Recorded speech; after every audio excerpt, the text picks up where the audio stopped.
the reading that Dan shared this morning, prior to it, 4 things happened immediately before it. And those things are worth mentioning. First of all, Jesus, well, a slide will come up and list those for you. First of all, Jesus goes to Jerusalem and he cleanses the temple.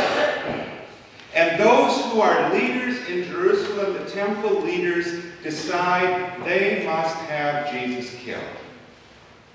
Following that, publicly, to make this whole process a little easier, they try to discredit Jesus, and they kind of ask him for his credentials, so to speak.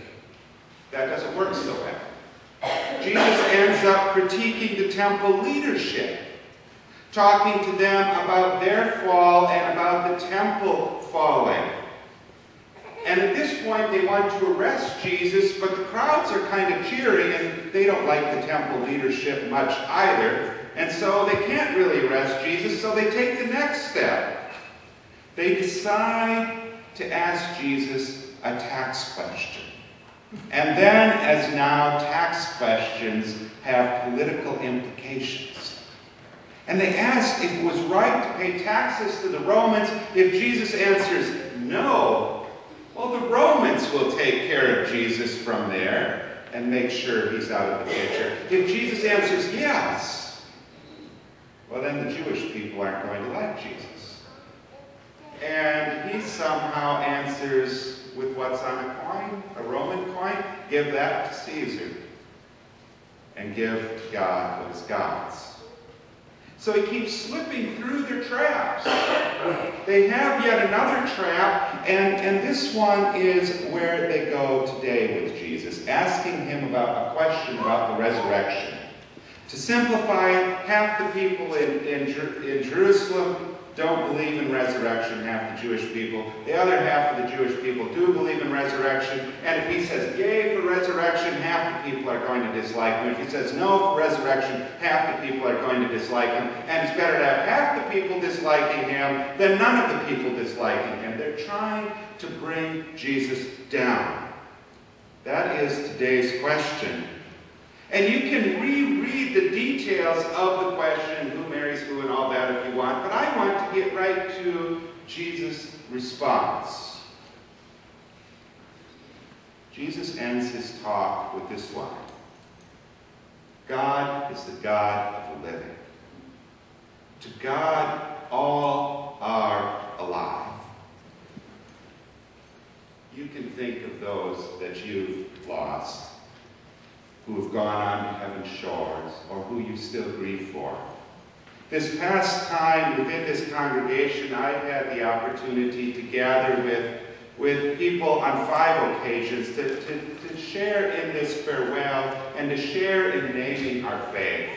Now, God is the God of the living, the God of life and resurrection, the God who does not let us go. Of all those who have gone on before, Jesus says simply, to God they are all alive. To God, they are all alive, and sometimes we can almost feel it ourselves.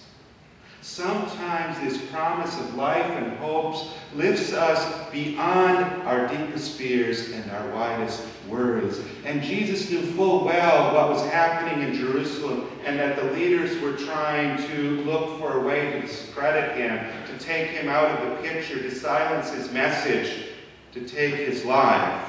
But he was so in touch with God that most times he wasn't afraid of that. He wanted us to be able to live without fear as well. And we know that there are powers in this world, that there are accidents and surprising turns of health, aging, all sorts of things that threaten to undo us. And will someday succeed, at least with our bodies. But Jesus was reminding us that we will never be completely undone because we are in the arms of God's love. And while the people of his day, the leaders, had their agenda and kept trying to trip him up, Jesus had his agenda, and he stuck to it. an agenda of reminding people that God cared, that God was the God who would be giving sight again to the blind, who would be setting the prisoners free, who would be blessing the meek, who would be bringing the dead to life, who would not abandon us when death comes. Who was it that taught you to hope?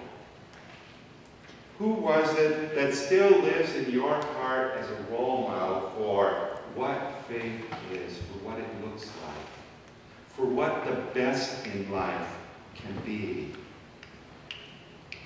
Will you honor that person by living the faith they taught you? Will you entrust your life each morning? Will we, when we awake, say to God, you are the God of that living, of the living, and I will live in you until that day I live fully in your embrace. Will you maybe even this week take a look at something you feared and say, I'm going to do that anyway because God is a God of the living and I have nothing to fear. Thanks be to God.